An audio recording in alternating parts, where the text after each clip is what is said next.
What if there was a way to blow up your author career and make it really take off? Now, if you're watching this video hoping there's one thing you can do that will all of a sudden make you a billionaire at writing books, I'm sorry to break it to you, but there is no one thing you can do. There are a number of combined things that you can do that can really transform your author career. These are all things that I have tried and used successfully. And if you look at my career, you can see that it kind of worked out pretty well. The first tip I have is to tap into something popular. We've seen a lot of this with books becoming movies or movies becoming books, or movies that come out and then all of a sudden there's a bunch of books that are just like that, like 50 Shades of Grey, and then all of a sudden there was a lot of erotica out there. If you look at what is trending, what is popular, that means that people are interested in it.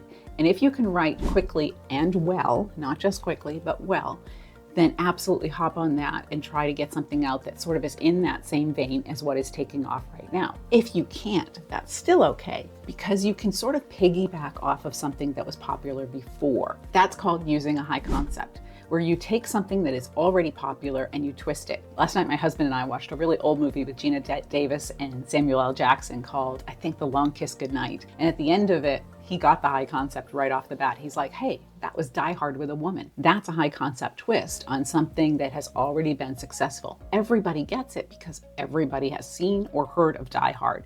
And we're not going to entertain an argument about whether or not it's a Christmas movie in the comments. So when you say Die Hard in the World of Magic or something like that, it is a twist on something that people really get. That can help you position your book, which brings me to number 2. You want to market based on emotion. Now, I hate doing marketing writing, absolutely hate it. I worked for many years at a marketing agency as a director of communications, and I wrote tons of marketing copy and lots of press releases and other things. I learned a lot from that job, but most of all, I learned that you can market pretty much anything based on emotion. People buy things because they think they will make them happier or richer or more popular, like Axe body spray for teenage boys. That was a brilliant ad campaign because what do teenage boys want? They want teenage girls to like them.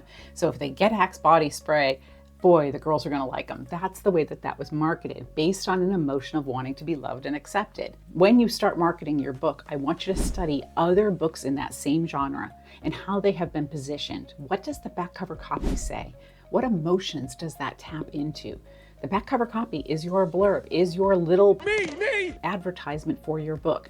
Then you want to also look at the cover. What emotions do you feel when you're looking at that cover? Those two things are the top 2 things that people use to decide whether they want to buy a book. So it makes sense to spend money on good cover design, good formatting, and good editing. Because if the packaging is terrible, nobody's going to care what's on the inside. Invest some time in studying how other books are marketed that have done very, very well, and then take those lessons and apply them to your own book. And when you're talking about your book on social media or in a newsletter or any of those things, try to hit on those emotional tangents that really connect with the readers. And you're probably like, great, what's an example of that? All right, let's talk about Janelle Brown's Watch Me Disappear.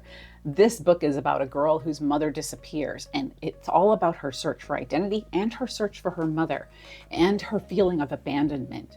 Everybody can relate to that. We've all had somebody that just kind of left us high and dry, and we all have complicated relationships with our family. So by nailing those emotions in the back cover copy and in the cover of this book, they really helped appeal to a reader that can relate to those things. The Troop by Nick Cutter hits on a totally different emotion. This is about a bioterror nightmare. Michael Crichton made an entire career based on bioterror nightmare kind of books. That's what this sort of taps into, and the feeling of being alone and under attack by something that you don't understand.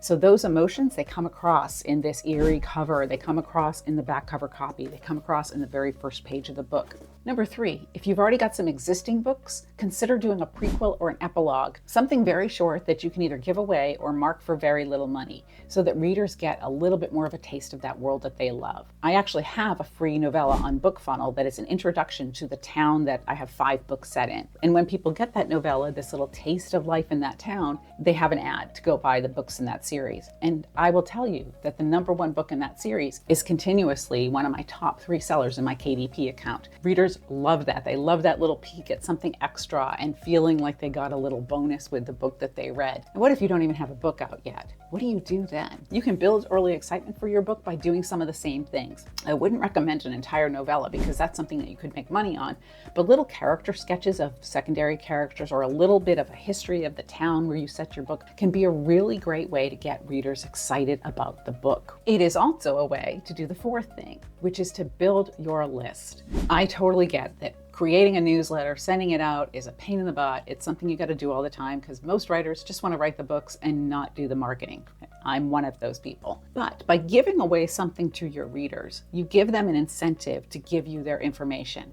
We are all bombarded by so many notifications and emails and text messages and all this stuff every day that a lot of us are very reluctant to give out our information because we know somebody's just going to keep sending us stuff. So what you have to do is give them something of value in exchange for their information because their information is valuable to them. So have one of those free giveaways on your website or wherever you have people sign up for your newsletter or your social media so that you get them invested in you and they feel like they have already created a connection with your book. The last thing that you can do to make your career start growing again is to study what other people are doing really well. I get that it is hard because you're probably juggling a job and you're writing and your kids or your pets and it's a whole lot going on, and to spend some other time studying other people and understanding what they're doing well can be an enormous task. It doesn't have to be though. Pick 3 or 4 authors who are doing really well in your genre and study them. Dive deep into their social media. What is making the readers connect with them? For me, readers really loved this little peek behind the scenes of my life. A lot of my books feature food in them. I actually have an entire series that is filled with recipes. So one of the things that I did a lot was kind of share what I was baking and what I was making at the time. And that really helped readers get to know me. Every year, somebody would say, hey, I made your white chocolate raspberry thumbprints this year and they were fantastic. Study what the others are doing. Use what they're doing on their platforms as a springboard for what you're going to do. And if you've been successful with another kind of marketing angle, just drop it in the comments here, because there are a lot of authors that really need to kind of get a handle on their marketing and understand how they can take their books to the next level.